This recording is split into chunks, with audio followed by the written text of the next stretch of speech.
దేవుని కడప క్షేత్రం తిరుమలకు తొలి గడపగా ప్రసిద్ధిగాంచింది.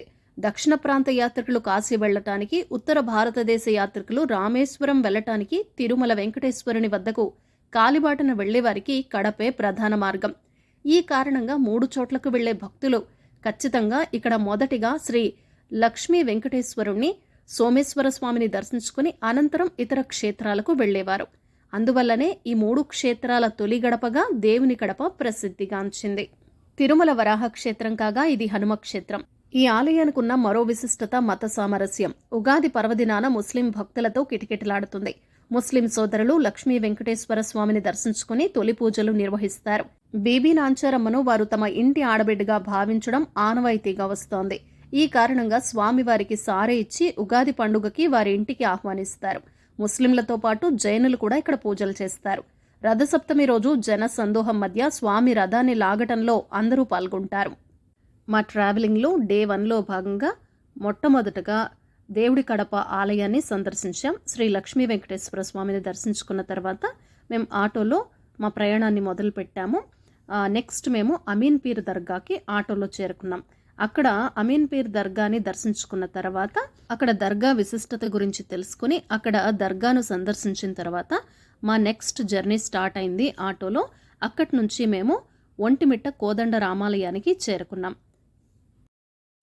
ఈ ఆలయంలోని ప్రధాన విగ్రహం ఒకే శిలలో రాముడు, సీత, లక్ష్మణుడి విగ్రహాలు చెక్కబడ్డాయి.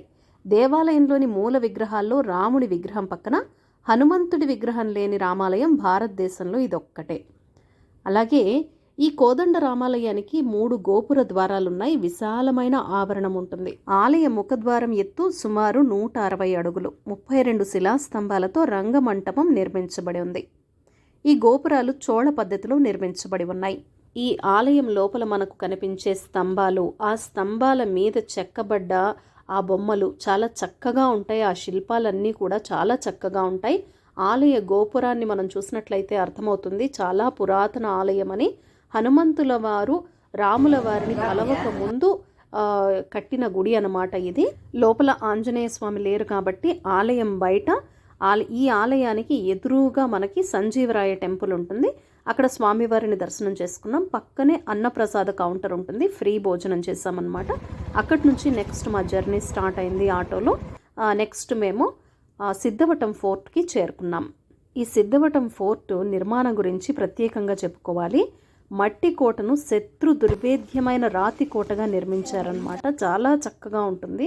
అసలు ఏసీలు కూడా అవసరం లేదన్నమాట. లోపల అంత చల్లగా ఉంటుందన్నమాట. లోపలికి ఎంటర్ అయిన తర్వాత బయటంతా ఎండగా ఉన్నప్పటికీ కూడా లోపల ఆ మండపాల లోపల మాత్రం చాలా చల్లగా, చాలా మంచి అనుభూతి కలుగుతుంది మనకి.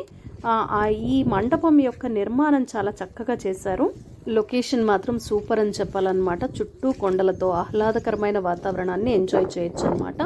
మీరు కనుక కడపకు వెళితే తప్పకుండా సిద్ధవటం ఫోర్ట్ని తప్పకుండా విజిట్ చేయండి.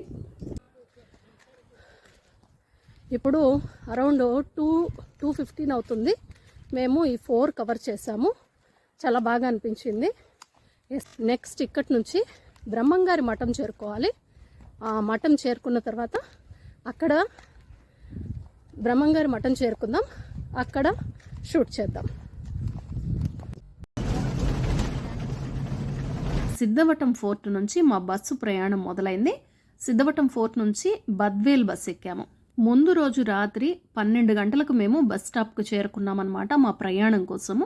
అక్కడి నుంచి మేము కంటిన్యూస్ జర్నీ చేసాము. మొదట దేవుడి కడప టెంపుల్ చూసుకున్నాం.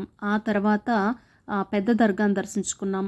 అక్కడి నుంచి ఒంటిమిట్ట రామాలయం, అక్కడి నుంచి సిద్ధవటం ఫోర్టు. ఇలా కంటిన్యూస్గా నైట్ హైదరాబాద్ నుంచి కడప బస్సులో బయలుదేరినప్పటి నుంచి కంటిన్యూస్ జర్నీ చేస్తూనే ఉన్నాం. పిల్లలు నేను ఫుల్గా అలసిపోయామన్నమాట. బద్వేల్కి రీచ్ అయిపోయాం. బద్వేల్ నుంచి బ్రహ్మంగారి మఠం డైరెక్ట్ బస్సు దొరికింది. అక్కడి నుంచి బ్రహ్మంగారి మఠంకి రీచ్ అయ్యాం బస్లో. ఇక బ్రహ్మంగారి మఠంకి రీచ్ అవ్వంగానే ఫస్ట్ బాగా అలసిపోయి ఉన్నాం కదా, ఫస్ట్ రెస్ట్ తీసుకోవాలి, రూమ్ తీసుకోవాలి.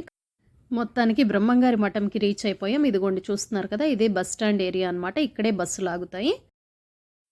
బ్రహ్మంగారి మఠంలో దిగంగానే ఫస్ట్ రూమ్ ఎక్కడ దొరుకుతుంది అని వెతుక్కున్నామన్నమాట. అక్కడే బస్ స్టాండ్ దగ్గరే మనకి కనిపిస్తాయన్నమాట, రూమ్స్ అవైలబుల్ ఉంటాయి. దేవస్థానం రూమ్స్ కూడా దొరుకుతాయంట, కానీ ఎలా ఉంటుందో ఏమో ఫెసిలిటీ తెలియదు కాబట్టి సరే బయటే నార్మల్గానే తీసుకున్నాం అనమాట. 1500 రూమ్ ఛార్జ్ అనమాట ఒక డేకి. తీసేసుకొని ఫస్ట్ ఫ్రెష్ అప్ అయిపోయి రెస్ట్ తీసుకోవాలి. నెక్స్ట్ డే నైట్ స్టే చేసి నెక్స్ట్ డే దర్శనం చేసుకుందాం అనుకున్నాం. కానీ అక్కడ వాళ్ళు ఏం చెప్పారంటే, మీరు ఇప్పుడు 6 o'clock అవుతోంది కదా, ఇప్పుడు వెంటనే మీరు వెళ్ళి దర్శనం చేసుకోవచ్చు అని చెప్పారు. ఇక మేము వెంటనే ఫ్రెష్ అప్ అయిపోయి లోపలికి వెళ్ళి అక్కడ బ్రహ్మంగారి మఠంలో స్వామివారి సమాధులు అవన్నీ దర్శనం చేసుకొని వచ్చామన్నమాట. పక్కనే ఈశ్వరీదేవి మఠం కూడా ఉంటుంది, అక్కడ కూడా దర్శనం చేసుకున్నాం. చాలా చక్కగా అనిపించిందనమాట. ముందు రోజు నుంచి పడిన శ్రమ ఏదైతే ఉందో అదంతా ఇక్కడికి బ్రహ్మంగారి మఠంకి రీచ్ అయ్యి రూమ్ తీసుకొని ఇక్కడ దర్శనం చేసుకునేసరికి రిలాక్స్ అయిపోయాను అనమాట. 1 డే మాకు ఎలా గడుస్తుందా అని భయంతో మా జర్నీ స్టార్ట్ అయింది. మాకు రిలాక్సేషన్ వచ్చేసిందనమాట. హ్యాపీగా ఫీల్ అయ్యాం, అమ్మయ్య 1 డే మనం రీచ్ అయిపోయాం, టార్గెట్ ఫినిష్ చేసామని అనిపించింది అనమాట. మీకు ఎలా అనిపించింది ఈ వీడియో ఒకసారి కామెంట్ సెక్షన్లో తెలియచేయండి. నేను కవర్ చేసిన ఈ ప్రదేశాలన్నీ మీరు ఇదివరకే చూసున్నారా ఒకసారి కామెంట్ సెక్షన్లో తెలియచేయండి. మరొకటి నేనేంటంటే బడ్జెట్ నాకు ఎంత ఖర్చు అయింది అనేది కూడా ఒక స్పెషల్ వీడియో మళ్ళీ చేస్తానండి. తప్పకుండా ఇంట్రెస్ట్ ఉండే వాళ్ళు మాత్రం చూడండి. ఈ వీడియో కనుక మీకు నచ్చితే తప్పకుండా లైక్ చేయండి, షేర్ చేయండి, సబ్స్క్రైబ్ చేయటం అస్సలు మర్చిపోకండి. TV21 ద బెటర్ చాయిస్ అండి నా ఛానల్ పేరు. నా ఛానల్ని మీరు ఫస్ట్ టైం చూస్తున్నట్లయితే ప్లీజ్ సబ్స్క్రైబ్ చేయండి. మీరు సబ్స్క్రైబ్ చేసి లైక్ చేసి కామెంట్ చేస్తే కనుక ఎక్కువ మందికి మా ఛానల్ అనేది రీచ్ అవుతుంది. ఇప్పుడు మనం వీరబ్రహ్మం గారి మఠంలో ఉన్నామన్నమాట. ఆలయం లోపల ఇది ప్రధాన ద్వారం అన్నమాట, వెనకాల కనిపించేది.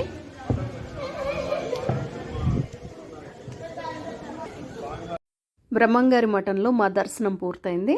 ఇక మేము ఇక్కడి నుంచి ఈశ్వరీదేవి మఠంకి వెళ్ళి అక్కడ కూడా దర్శించుకున్నాం. అక్కడ అమ్మవారిని దర్శించుకొని ఇక నెక్స్ట్ రూమ్కి వెళ్ళి రిలాక్స్ అయిపోయాం. వీడియో లెంతీ అయిపోతుంది కాబట్టి ఈశ్వరీదేవి మఠంని ఈ వీడియోలో పోస్ట్ చేయటం లేదనమాట. నెక్స్ట్ సపరేట్ వీడియో కింద చేసి అప్లోడ్ చేస్తాను. తప్పకుండా ఆసక్తి ఉన్నవాళ్ళు తప్పకుండా చూడండి. ఆ బ్రహ్మంగారి మఠము విశేషాలు కూడా మళ్ళీ మరొక్కసారి స్పెషల్ వీడియో కింద మళ్ళీ అన్ని సపరేట్ గుళ్ళన్నీ మళ్ళీ ఒక్కొక్కటి డీటెయిల్గా చెప్పుకుందామండి. ఖర్చుతో సహా ఎంత బడ్జెట్ అవుతుంది అనేది కూడా నేను మీకు తెలియజేస్తాను. ఈ వీడియో కనుక మీకు నచ్చినట్లయితే తప్పకుండా లైక్ చేయండి, షేర్ చేయండి, సబ్స్క్రైబ్ చేయటం అస్సలు మర్చిపోకండి. కామెంట్ చేయండి. మీరు కామెంట్ చేయటం వల్ల ఛానల్ ఎక్కువ మందికి రీచ్ అవుతుంది. ఏమైనా డౌట్స్ ఉంటే కూడా అడగండి. నాకు తెలిసిన విషయాలు నేను తప్పకుండా మీకు రిప్లై ఇస్తాను, తెలియజేస్తాను.